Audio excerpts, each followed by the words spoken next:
Jaha, tervetuloa Shitcastin pariin, Suomen paskimpaan podcastiin, josta ei vielä toistaiseksi ainakaan ole nostettu minun tietojen mukaan ensimmäistäkään rikossyytettä. Ja toivotaan, että sama linja pitää, mutta me pikkasen pyöräytetään tuon pilottijakson palautteiden perusteella ruuvia kovemmalle ja annetaan meidän mielipiteiden tulla vielä ehkä hieman vapaammin esille tässä. Kyllä mä luulen, että me onnistutaan siinä nyt tällä kertaa aika paljon paremmin. Täytyy silti löytää semmoinen hyvä fine line, ettei tosiaan saada niitä rikossyytteitä, mutta kuitenkin pyritään tarjoamaan vähän viihdearvoa. Meillä on hyvä editoija, shoutouttia Jimille, ja se laitetaan testiin tällä tavalla. jos Jimi saa tuosta blurrattua nuo sanat silleen, että niinku tää on taas family friendly, niin sitten me ollaan ihan hyvissä. Kyllä.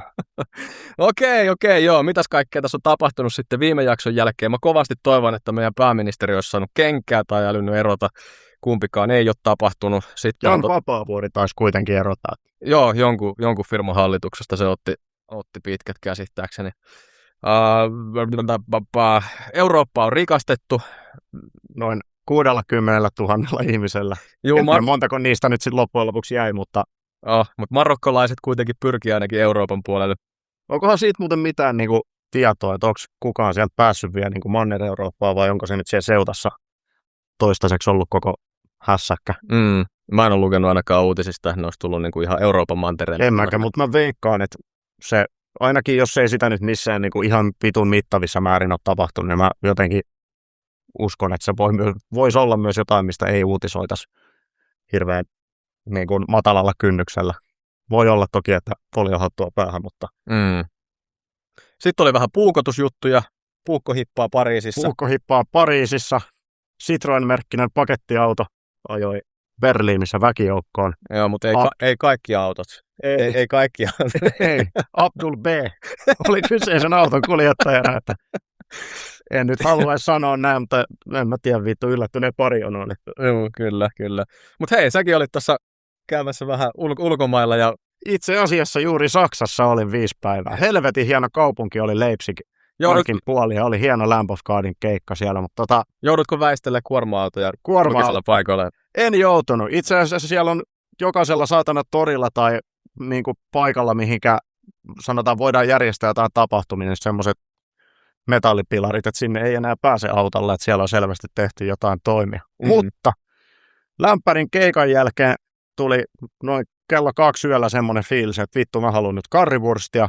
Menin Hotlan viereiselle snäkärille ja siinä semmoinen muutaman maahanmuuttajan seurue mun edessäni rupesin sitten puhumaan meikäläiselle saksaa ja ilmoitin tietysti, että minä en puhu saksaa. Ja Eine kleine Lederhosen, näin. Niin, ich habe eine Kugelschreiber in meiner Lederhosen. Joo. Siitä voi saksan tuntijat sitten. Mutta anyway asia.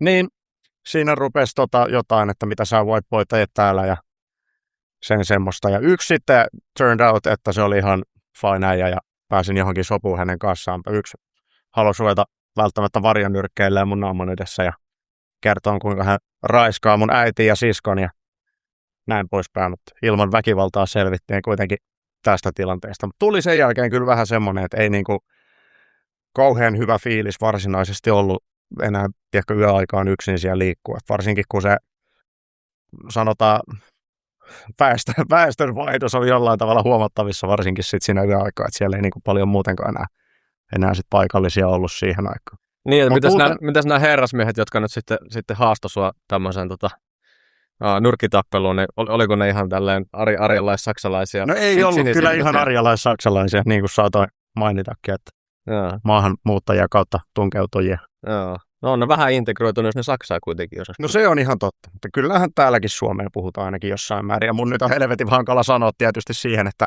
kuinka hyvä saksa se oli. No se oma saksan kielen osaaminen tosiaan rajattuu tuohon kuulakärkikynään nahkahousuissa. Ja joihinkin 40-luvulta peräisin oleviin laulusanoihin ja chantteihin. Mitäs sulle? Onko sulle tapahtunut mitään merkittävää vai? Ei kai tässä mitään tämmöisen kaulalta tuodun kallon työttömän elämässä tapahtunut mitään kummempia. Kyllä mulla taas niin paljon jutun juurta riittää ihan vain jo sen perusteella, että mä teen niitä lyhyt videoita sinne Instagramiin ja TikTokkiin ja olen näitäkin aiheita kovasti sivunut, mistä tänään tullaan täällä keskustelemaan ja saanut siitä paljon julkista paheksuntaa ja kulmakarvojen kohottelua, että se on kyllä. Nyt kun sosiaaliset mediat mainitsin, niin itsekin on nyt tosiaan taas yhtä Snapchat-tiliä köyhempänä lähtenyt tähän podcastiin. Pidetään hiljainen hetki Kim Dolphin Snapchat-uralle, se kesti 2 päivää. Vittu. Joo, ei viimeksi taisi olla puhetta jostain parista varoituksesta, mitä tuli, niin nyt kun oli nämä Berliinin ja Pariisin terrori-iskut ja kritisoin taas kerran mielestäni ainakin ihan nätisti niin kuin islamistista terrorismia Snapin My Storyssa, ja se varmaan vittu 3 varttia tai jotain kerkesi olen siellä. Sinne meni Snap-tili ja koitin reklamoida, että nyt vittu ihan oikeasti. Et eikö terrorismi nyt on jotain, mitä niinku ihan narratiivista riippumatta jokaisen ihmisen tulisi kritisoida, mutta näin tällä kertaa ja jatketaan nyt sitten podcastia ja 40 Instagram-seuraajat parissa. Mutta hei, se täytyy sanoa, että meidän pilottijakso, kiitos sinne ruudun toiselle puolelle kaikille katsojille, sai erinomaisen loistavan vastaanoton. Tosiaan kaikki kommentit me käydään läpi, jättäkää niitä ilman muuta ihan alustasta riippumatta, katsotteko YouTubessa, katsotteko Spotifyssa, jättäkää kommentteja, me katsotaan ne kaikki ja parannusehdotuksia, kysymyksiä, ihan mitä vaan, että saadaan tästä vähän silleen niin kuin interaktiivisempaa. Ja mikäli on vaan mitään sellaisia niin kuin, sanotaan kyseenalaisia aiheita, mistä haluatte meidän jäppäävän tässä tunnin verta teille, niin kaikki otetaan oikein mielellään vastaan. Juuri näin. Ei mitään, tänään me keskustellaan sitten, aiheena on rasismi ja se, että aiheena on rasismi ja aiheena on tilastot. Ja se, että jos puhutaan tilastoista, niin onko se automaattisesti rasismia. Pistetäänpä tuosta tekoälyintro pyörimään ja pohditaan asiaa sen jälkeen lisää. MTM ja Schindler on pari valjakko verraton. MTM ja Schindler puhu paska, mut se silti asia on. Toinen pasko housuun ja toinen on kone. Silti ollaan Suomi-podin number one. MTM ja Schindler. Mä oon joskus kuullut tämmöisen sanonnan, joka menee jotakuinkin silleen, että vale, emävale ja tilasto. Mutta mä en ole koskaan kuullut, että jos sä siteeraat näitä tilastoja, niin parhaassa tapauksessa sä olet myös rasisti. Mutta nyt on sekin päivä nähty, nimittäin tuossa tein muutaman lyhyt videon nettiin, missä mä vähän tutkin dataa siitä, että mitenkä usein ulkomaalaistaustaiset täällä Suomessa tekee rikoksia verrattuna kantaväestöön. Ja yllätys sitten, kun lopputulema oli se, että aika paljon useammin ulkomaalaistaustaiset sortuu tähän so-so-touhuun kuin mitä suomalaiset verrokkinsa.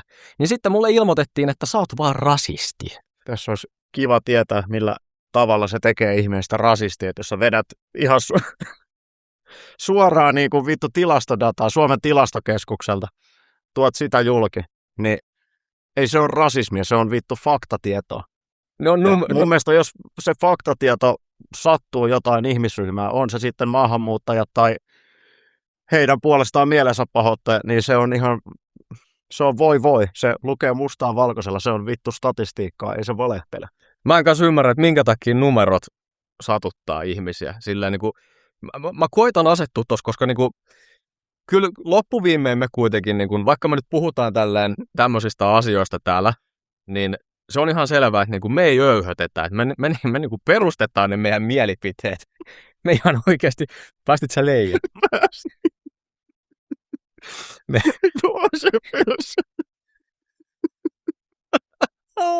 Niin, me perustetaan ne meidän mielipiteet niin kuin tosiasioihin, eli juurikin numeriseen dataan, eikä öyhötetä niistä.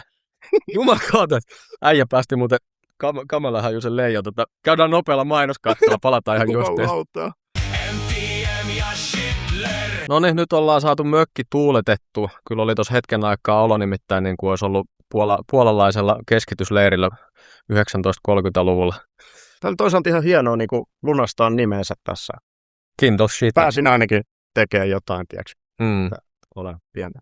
Mennään sen verran sivujuonteelle tästä, että Kim tosiaan on kova mies paskantaa housuunsa. Mä muistan työmaalla aikanaan, se yhden aamupäivän aikana se pasko, siis niin kuin, en liioittele yhtään, se paskanti housuunsa 3 kertaa. Vähän liioitella. Mä muistan yhden kerran, kun mä paskasin työmaalla housuun, se oli Ylivieskan ratapihalla. Juu, tämä justiinsa, mutta eikö sä paskoit ainakin 2 siinä aamupäivän aikana? Se oli vähän silleen pimeä ero itsellä, mä en enää muista oikeasti muuta kuin tämmöisiä highlightteja siltä. Muistaa sen, kuinka MTM-veli ihmetteli niitä Joo. Stuffin boksereita siinä ratapihalla ja totesi, että mikä vittu sussa on mies vialla. Joo, me mietitään aika useasti. Mutta ei mitään, mennään takaisin tähän tämän päivän podi-aiheeseen, eli rasistisiin tilastoihin, niin nyt aletaan vähän perkaamaan niitä sitten teille tässä. Ja meillä on täällä tämmöinen oikein herkkujen herkku, nimittäin Tilastokeskuksen rikosdataa aiheesta rikosepäilyt syntyperän mukaan Suomessa herran vuonna 2022. Meillä on täällä eriteltynä seksuaalirikokset ja sitten henkeen ja terveyteen kohdistuvat rikokset.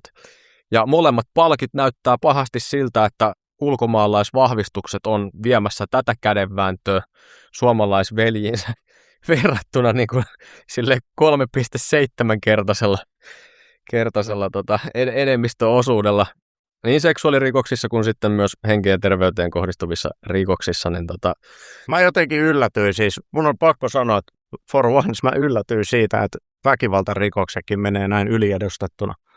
Koska siis mun käsitys perinteistä suomalaisesta miehestä on ollut aina se, että niinku, tiedätkö, vedetään viinaa ja hakataan kaikki.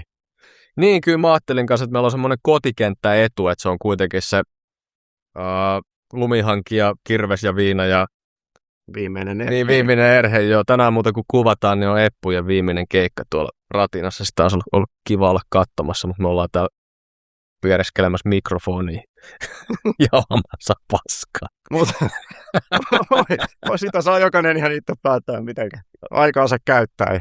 Tälleen tänään. Niin.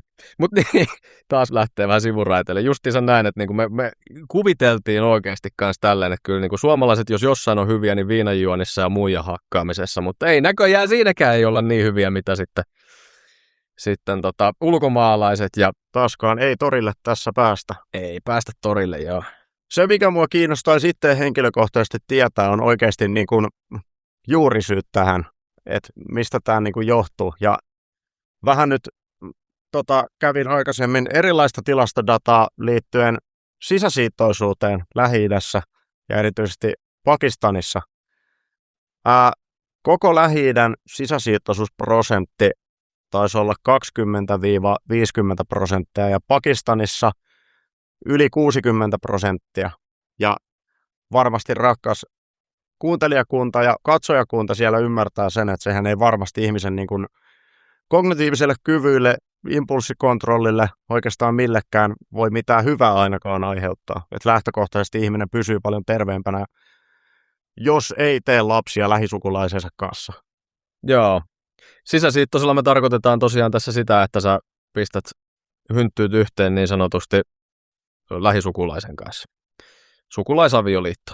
Ja niitä on tosiaan niin kuin Afganistani edustaa tässä aika hurjalla prosentilla. 46,2% avioliitosta on sukulaisavioliittoja Afganistanissa. Ja sitten toinen hauska tilastodata tuossa oli vielä eriteltynä sitten raiskausrikosepäilyistä Afganistan vastaan Suomi. Tämmöinen maaottelu tällä kertaa. Niin Afganistanin pojat vie meitä kyllä aika satanolla, että täällä se niin kuin 21-kertaisesti. Juu! Exact. Kyllä. Niin me nyt vaan niin kuin poimittiin tästä teille 2 tämmöistä erilaista tilastoa. Kaikkihan saa tehdä tällä tiedolla mitä tykkää, koska me nyt ei suoranaisesti voida lähteä implikoimaan sitä, että se, että sä panet sun siskoa ja teet sen kanssa lapsia, niin korreloisi välttämättä sen kanssa, että sitten kun sä tuut hakemaan turvapaikkaa tai muutoin tuut lomaille Suomeen tai mitä ne nyt ikinä täällä tekeekään, niin päätät sitten käydä puskanussimassa meidän suomalaisneitokaisia, niin emme lähde tämmöistä. No mutta vittu can't blame, jos oot koko elämässä nylkänyt omia vittu 17 serkkua ja 2 siskoos, niin joo. Kai se pitää jotain muutakin välillä keksiä. Kyllä. Se on tietysti jo, kulttuurit on aika erinäköisiä siellä, mitä ne on meillä, mutta niin kuin se, mikä mua tässä eniten nyt kiinnostaa ja mistä mä haluaisin tänään vielä enemmän jäppäillä, on justiinsa se, että niin kuin minkä takia tätä täytyy puolustella. Mikä johtaa siihen narratiiviin oikeasti, että niin kuin me ollaan niitä pahoja ihmisiä, kun me tuodaan tämä esille. Niin kuin se, että me mielestäni aika kiihkottomasti kuitenkin niin kuin ollaan vaan silleen, että tässä on graafi, tuossa on tuommoinen pylväsdiagrammi ja se näyttää tasan tarkkaan, että mikä on määrällisesti minkäkin so-so-tempun niin kuin Ehkä mä veikkaan, me saataisiin ihan oma jaksonsa tästä, jos me lähdettäisiin oikeasti paneutumaan tähän, niin kuin, mikä on ton kaiken kokeilun taustalla, että minkä takia tästä pitää niin kuin, tästä asiasta edes kiistellä. Me kohta päästään kakkakorneriin, mutta siellä on toivon mukaan yksi semmoinen hyvä meemi siitä, että siinä ollaan niin kuin, se oli tuolla Seutaan tälleen tämän jakson ulos tullessa vielä aika ajankohtainen aihe, eli tosiaan kun sieltä Marokon puolelta karkas marokkolaiset herrasmiehet hyvin runsaslukuisena.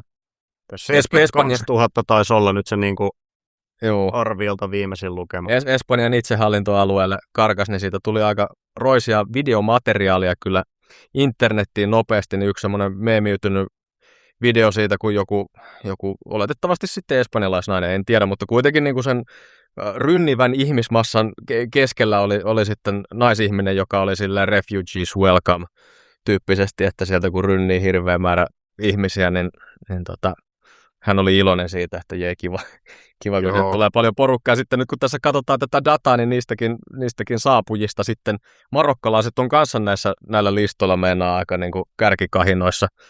Niin niistäkin ihmisistä varmaan sitten joku saattaisi olla, useampikin saattaa olla semmoisia, mitkä tätä naista, joka avosylin toivottaa tervetulleeksi nämä sällit, niin saattaa sitten tarjota puuskassa vähän pakko sitä itteensä. Että... Kyllä siis mä en halua oikeasti millään muotoa sukupuolittaa tätä sen enempää, mutta sekin on niin kuin mun mielestä ihmeellinen asia, että se on kuitenkin tosi isolla prosentilla vielä niin kuin naiset, jotka ajaa niin tavallaan kovana narratiivina sitä, että kuinka meidän pitää ottaa kaikki avosylin vastaan ja haluaa niin kuin jostain helvetin syystä tehdä niin kuin tämmöisen karhunpalveluksen ja unohtaa vaan siis kaiken statistiikan. Leimataan suoraan tosiaan rasistiksi siitä, että jos tämmöisestä asiasta puhuu. Onhan se kaunis ajatus, siis en mäkään niin kuin todellakaan kiistä sitä, että ilman muuta niin kuin ajatuksena, että kyllähän meidän täytyy auttaa kaikkia ihmisiä siinä määrin, mitä niin kuin oikeasti me vaan kyetään.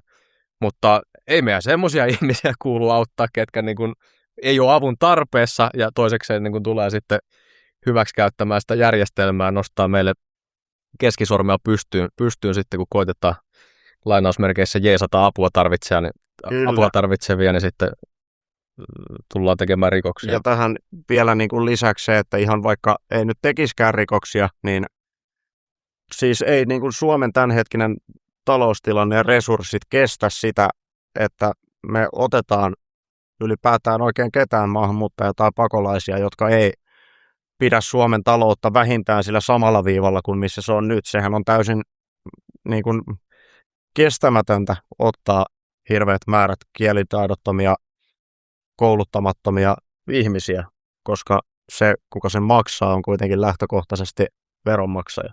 Kyllä.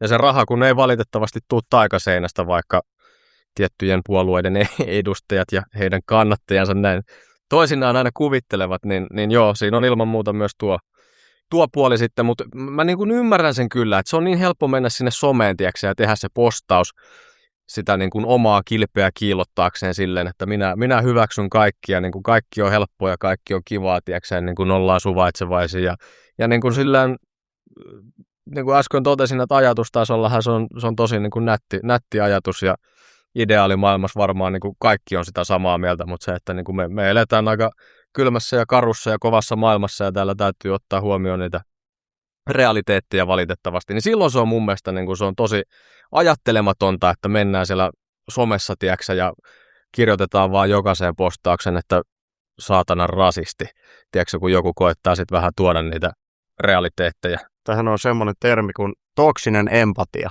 Joo. Ja se itse asiassa kuvastaa tosi hyvin tuollaista niin kuin tavallaan yltiösuvaitsevaisuutta ja niin kuin täyttä sinisilmäisyyttä. Sitten itse asiassa mä kävin tästä Seutan tilanteesta yhden hyvin vasemmalle kallistuvan tuttavani kanssa jonkin mittaisen niin kuin tekstiviestikeskustelun. Ja mitähän siihen oli argumentteja? Se, että siellä on niin huono ilmasto ja on niin kamalan huonot oltavat ja tälleen. Ensinnäkin ilmasto, vittu, Marokon ja Seutan välillä nyt ei ihan hirveästi, niin kuin, siinä on vittu raja. Ei se ilmasto ei muutu siitä yhtään mihinkään ylittämällä sen. Plus se, että tommonen määrä ihmisiä rynnii kerralla ja tietoisesti ylittää valtion rajan, niin sen on pakko olla jollain tavalla organisoitua. Ei vittu tommonen määrä ihmisiä kerralla vaan saa päähänsä, että vittu täällä paistaa aurinko liikaa, että mä haluan olla täällä, mä haluan nyt uida tuonne seutaan. Ja päästään kohta kakkakorneriin, niin päästään myös katsomaan videoita, että minkälainen niin kuin meihämi siellä on ja paljonko sitä on tätä niin sanottua turvapaikkaa arvostettu. Kyllä.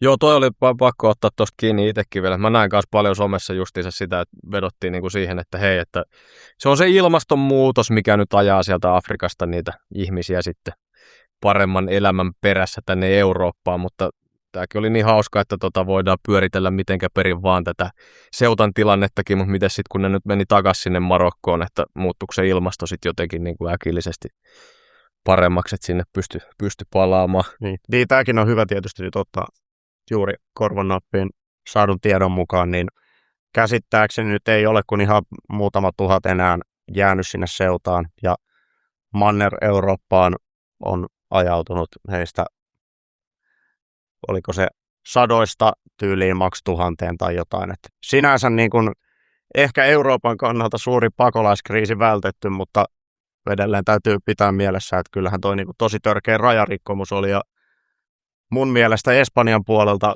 aivan käsittämätöntä toimintaa, että tommonen niin kuin edes mahdollistetaan. Kieltämättä joo. Mä haluan nyt mennä katsomaan niitä videoita. Joo, mennään kakkakorneriin. Voidaanko ottaa tähän semmoiset stemmat vielä, tiedätkö? Voidaan. Vedät hatusta nyt jonkun vaan. Kakkakorneri! Otetaan vielä uudestaan, että voi sitä samaa nuottia ottaa. Ota se sieltä ylhäältä. Kakkakorneri! Se oli vielä huonompi. Okei, no niin, mennään kakkakorneriin. Alright, tämän päivän kakkakorneri on poikkeuksellisesti sisätiloissa eikä tuossa bajamajassa, koska me reagoidaan videoihin. Tämä on tämän päivän kakkakorneri, eli meille on lähetetty ja me ollaan itse bongattu sosiaalisesta mediasta semmoisia klippejä, mihin me nyt halutaan reagoida ja samalla näyttää teille ne videot. Edelleen jos me saadaan joku vessafirma sponsoroimaan tätä podcastia, niin se olisi hienoa, koska mun mielestä se oli oikeasti tosi kaunis hetki olla sun kanssa siellä. Samassa bajamajassa päällekkäin. Nauriskellaan videoille. Juu. Mut joo, mennään ensimmäiseen klippiin. TikTok-haaste ajoi nuoret riehumaan kadulle. Britanniassa nuorisojoukot ovat aiheuttaneet levottomuuksia viime päivinä. Tiistai-iltana 100 poliisia osallistui levottomuuksien rauhoitteluun, kun nuoret rynnivät kauppoihin, sytyttivät tulipaloja ja räjäyttelivät ilotulitteita Etelä-Lontoossa. Näin raportoi BBC. Myös Lontoon pormestari on kommentoinut levottomuuksia kauhistuttaviksi, BBC kertoo. Illan aikana ainakin 4 poliisia pahoinpideltiin. Levottomuudet johtivat ainakin 3 teini-ikäisen tytön pidätykseen. Vastaavanlainen kokoontuminen nähtiin myös Birminghamissa, minkä vuoksi moni kauppa päätti sulkea ovensa. The Guardian-lehden mukaan kyseessä on somessa, ainakin TikTokissa ja Snapchatissa leviävä trendi, jossa nuoret kutsuvat toisia nuoria tungeksimaan yhdessä kaduille. Lontoon poliisin mukaan lisää pidätyksiä levottomuuksiin liittyen on luvassa ja varoittaa, että vastaavanlaiset kokoontumiset voivat eskaloiduttuaan johtaa odottamattomiin seurauksiin. Oh boy. Se oli Missähän päin Afrikkaa on kuvattu. Vaarallinen TikTok-haaste. On meillä täällä Suomessakin vissiin TikTok-haasteita, mutta jostain kumman syystä niin osallistujakunta ei näytä ihan tolta. Silloin kun mä olin vittu teini, niin vedettiin lusikalinen kanelia tai jotain, tukehduttiin siihen, naurettiin. Niin, impattiin lakkaa, joo. Jotain vittu vastaavaa terveellistä. Joo. Mikähän tuossa oli niinku sit se haaste? Luutata vittu mestoja, niin, heitellä poliisiautoja. Palavilla esineillä. Huomasitte, kun katsoo jo, että oli kyllä niin kuin aika yksiväristä porukkaa silleen pigmentiltään vähän ruskettuneempaa, että mielenkiintoista toikin kyllä, että onko se niin kuin, yleisesti se väestörakenne alkaako se olla jo tommoinen, että siellä on enemmän sitten ulkomaalaistaustaisia, jotka tykkää tehdä tämmöisiä TikTok-haasteita vai? Kyllä se käsittääkseni rupeaa niin kuin, no britit ja Ranska se nyt varmaan on niin kuin ehkä eniten tästä maahanmuuttovyörystä silleen kärsineitä Euroopan maita. Toki britit nyt ei enää ole EU-maat. niillä nyt periaatteessa kai olisi jotain avaimia tehdäkin asialle jonkinnäköisiä ratkaisuja, mutta... No joo, mutta kuitenkin jo oli melkoinen TikTok-haaste. Jäi vähän epäselväksi, että mikä se haaste tuossa tosiaan oli, että onko se ollut niin kuin vaan sitten 4 poliisia pahoinpideltiin sairaalaan, niin kuin siinä sanottiin. Joo, ehkä se oli se. Ehkä haaste hakata satojen ihmisten porukalla 4 poliisia ja rikkoa paikkoja. Ihan erilaiset haasteet oli meikäläisen teinivuosina, mutta varmaan päästään tähän, onko tämä haram vai halal. Kyllä tämä on aika haramia touhu. Kyllä, joo, ei varmaan mitään lisättävää tähän. Tämä on haram. Alright, sitten seuraava video. If you see this post, save it and try and watch it again in a week because it's going to get removed. Because somehow factual crime statistics are racist. If I try and say that black people with 85K or more a year are committing over twice the murders as white people making less than 10K, I'm a racist. I'm a bigot. Shout out to Asian people though. Look at them, bro. They're killing it. Or they're not killing it out there. No niin, jälleen. No aasialaiset kunniaa ensinnäkin tietysti, että ne loistaa. He loistavat tuossa tilastossa, mutta tästä päästään jälleen siihen, että kun niin yhtenä argumenttina käytetään että ollaan niin huono-osaisia. Joo.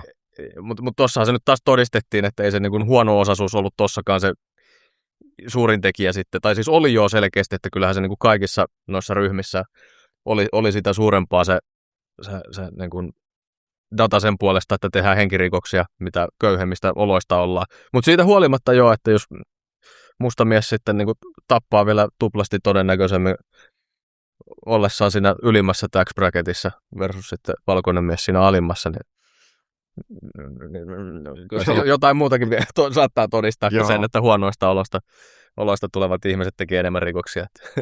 MTM tässä sanoi kyllä nyt helvetin tyhjentävästi että mä olin just oikeastaan viittaamassa tähän yhteen aikaisempaan keskusteluun tämän yhden vasemmistolaisen henkilön kanssa ja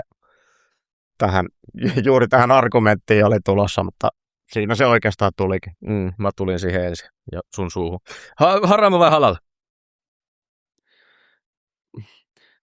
Tämäkin on vähän tämmöinen, että onko tämä nyt haram vai halal, kun tämä on niin tämmöistä vastakkainasettelua, mutta siis totta kai ylpeänä valkoisen rodun edustajana, niin I guess halal. Onko tämä halal?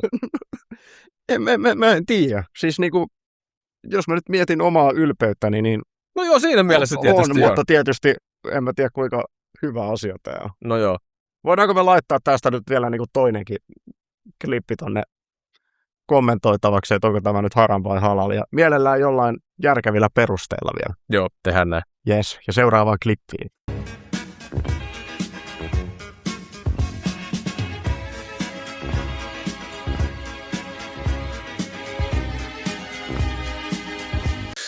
Okei, mä sanon heti alkuun, että tämä meemi on halal. Nyt oli kyllä oli hyvä. Siis tosi hyvä meemi. Eikö mä sanonut jo vähän jossain tuosta yli 20 minsaa sitten otin tämän asian puheeksi? Joo, no tästä me puhuttiin jo, että niinku, miksi ne on aina ne naiset, jotka ottaa avosylin vastaan ne ihmiset sitten, jotka tulee ja vie heidät puskaan rikastamaan kulttuuria. Niin...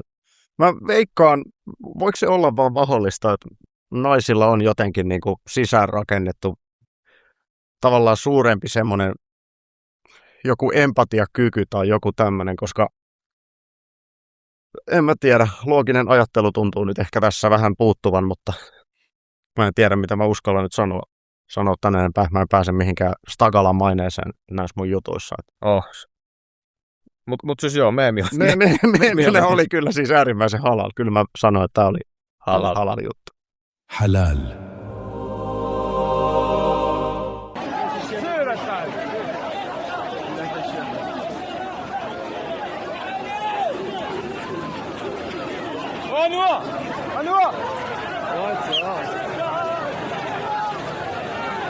Joo, siellä oli uimaharjoitukset menossa näköjään.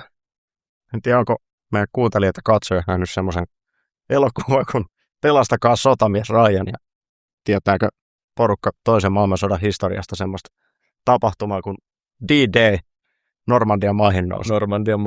Mulla tulee jotain mieleyhtymiä tästä.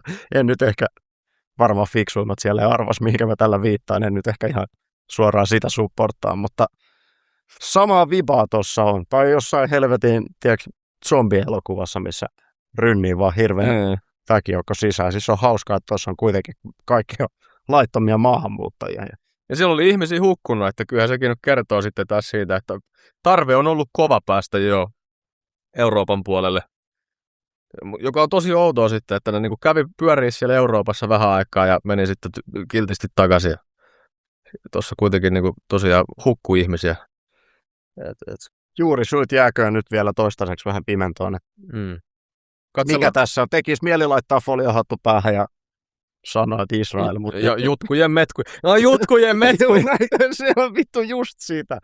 Mä väitän, että sieltä löytyy varmasti kameran toiselta puolelta joku, joka haluaa allekirjoittaa tämän väittämän, mutta... Siitä tehdään sitten erillinen jakso jutkujen metkusta. Se on aivan varma, että siitä päästään juttelemaan. Niitä on nimittäin paljon. Kyllä. Haram vai halal? Kyllä tämä haram ei voi tapahtua tämmöistä niin kuin rajaloukkausta ilman, että siihen reagoidaan jollain tavalla oikeasti voimalla. On se haram. Haram.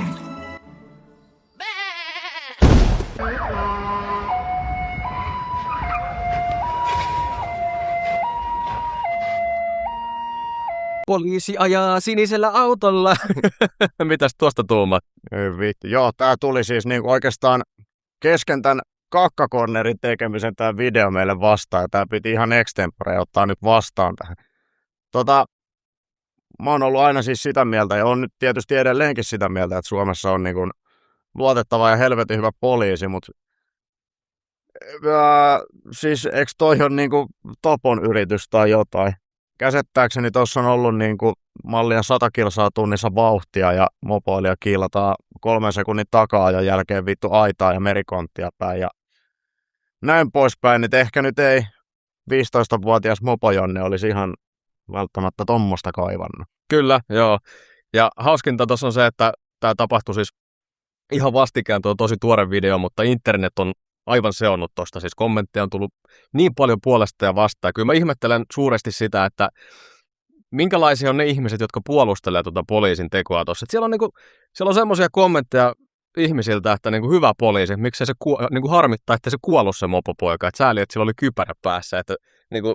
Siis kuinka paljon sua pitää vituttaa, tiiäksä, jonain kesäyönä se mopojen meteli, että sä oikeasti haluat vittu noin paljon pahaa jollekin, tiiäksä, 15-vuotiaalle Jonnelle. Tästäkin ei ehkä tarvitse kaivaa statistiikkaa, kaikki ymmärtää sen, että 15-vuotias ihminen ei ole vielä etuaivolohkoltaan oikeasti niin kehittynyt, että se ymmärtäisi välttämättä 100% tekojen seurauksia. Se on vitun tyhmää lähteä mopolla poliisia karkuun, oli syy mikä tahansa, mutta ei.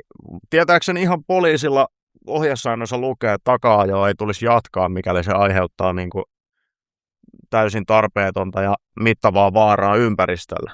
Ja vissiin tähänkin nyt on joku niin kuin pykälä, että mopoilijankin saa sitten jossain ihan hätätilanteessa kiilata, mutta sekin pitäisi tehdä niin, että se paikka, missä se tehdään, on semmoinen, että se aiheuttaa mahdollisimman vähän vaaraa. Ja se tilanne nyt ei ole tosiaan se, että taka-ajo on jatkunut 3 sekuntia ilman, että poliisilla on edes pysäytysvalot päällä. Ja sitten se, että se tehdään suoraan johonkin vitun metalliaitaan ja merikonttia päin. Niin... Siis mä sanoin, että se on ihme, että toi on elossa toi jätkä vielä. Vissiin aika hyvin damagea se kyllä oli siinä sitten saanut, mutta... Joo, mutta sehän nostettiin sieltä vaan pystyyn sitten ja pistettiinkö se, en minä tiedä, onko se laitettu siitä sitten poliisiauton peräkonttiin vielä, mutta... Se... Eihän tommosen jälkeen sä oot ihan vittu shokissa, et sä niinku itse edes tajua varmasti ton jälkeen, että onko sulle niinku käynyt jotain. No ambulanssihan siinä olisi pitänyt tilata paikalle eikä alkaa nostelemaan sitä jannua sieltä. Joo, ja sitten löytyi vielä vähän jotain, tämä nyt ei ole faktatietoa, mutta silleen sanotaan suht helposti pääteltävissä, että tämä on siis joku kehonrakentaja muija tämä kuski, joka tässä on ollut, ja sen verran näyttää niin kuin hänellä lihaa olevan, että ei varmasti ilman jonkinnäköisiä anabolisia substansseja ole lihamäärää niin kuin rakennettu, että se on jotenkin omalla tavallaan huvittaa se tilanne, että joku koulukiusattu naispoliisi trembolone päissään saa vittu impulssikohtauksen ja lähtee metästään 15-vuotiaasta poikaa. Niin, että meinaat, että tässä olisi tullut vähän semmoinen road ragein ja roid ragein sekoitus sitten. Joo, kyllä tämä joltain vähän semmoiselta vaikuttaa, että toivottavasti ei tuolla poliisilla jatku enää päivääkään poliisin työt. Ja niin paljon oikeastaan verikiehuu tuosta, että toivon, että ei myöskään ihan heti pääse mihinkään muuallekaan työelämään ja saa oikein mukavat karenssit sitten päälle, että saa kynsiään syödä muutaman kuukauden tai jotain vastaavaa. Okei, haram vai halal? Joo, ei varmaan tarvitse käydä sen enempää lävitse. Kyllä tämä on niin kuin tosi haram. Ja mielenkiinnolla seuraan, että miten tämä tilanne niin kuin etenee poliisin puolelta ja toivottavasti jostain tulee ton poitsun kuulumisia, että mitä on niin kuin oikeasti käynyt. Mutta kyllä tämä on haram. Tämä on tosi haram, joo. Haram. Jees, tämänkertainen kakkakorneri oli siinä, ja ensi jaksossa sitten toivottavasti ollaan taas bajamajasta käsin tekemässä reaktioita viraaleihin somevideoihin. Mutta joo, tosiaan niin meillä ei nyt ollut rahaa tällä kertaa hankkia itsellemme vessaa tuohon pihalle, koska tämä tehdään hyvin kenkälaatikko-budjetilla tämä homma, niin jos siellä on jotain vessafirmoja, niin pistäkää meille DM, me päästään jatkossa istumaan sinne bajamajaan. Se todennäköisesti menee ihan vaan tähän podcast-käyttöön, että sisävessa nyt kuitenkin löytyy toistaiseksi käytöstä. Niin voidaan sopia vaikka tälleen, tehdään herrasmies-sopimus, että me ei käydä kakkaamassa siihen vessaan. Jees, mutta ei mitään, kello alkaa olla sen verran, että ruvetaan pikkuhiljaa niputtelemaan tätä podia. Eli onko tilastot rasistisia? Minä olen kovasti sitä mieltä, että ne ei ole rasistisia. Ja mulle tuli tässä semmoinen hyvä vertaus mieleen, kun aikaisemmassa jaksossa puhuttiin siitä, kun Pekka Toveri tosiaan kertoo, että ihmiset on pedofiileja, jos ne vastustaa chat control-lakia. Niin samaa logiikkaa mä johtasin tähän, koska kaikki tietää, että toihan on ihan helvetin tyhmä vertaus, niin sama mä sanoisin tästä, että jos sä väität, että tilastojen tulkitseminen on rasismia, niin sä olet tyhmä ihminen. Joo, kyllä mä varmasti sama johtopäätöksen vedän itsekin tästä, että tilasto nyt kuitenkin on tilastoja, että se, että niistä avoimesti puhuu ja niitä nostaa esiin, niin se on ihan oikeastaan puoluekannasta riippumatta jotain, mitä mun mielestä jokaisen ihmisen pitäisi harrastaa, koska tilastoista on kuitenkin helppo tehdä jonkinnäköisiä laskennallisia johtopäätöksiä. Ja ainakin itse ihmisenä on semmoinen, että tykkään perustaa mielipiteet ja päätökset niin kuin puhtaaseen logiikkaan ja statistiikkaan, koska ne tosiaan ei valehtele. Mun mielestä se on hyvä niputus tälle jaksolle, että ainakaan allekirjoittaneiden mielestä niin tilastoista puhuminen ei voi olla rasistista. Aamen. Kiitoksia kaikille katselijoille sekä kuuntelijoille. Tämä oli Shitcast.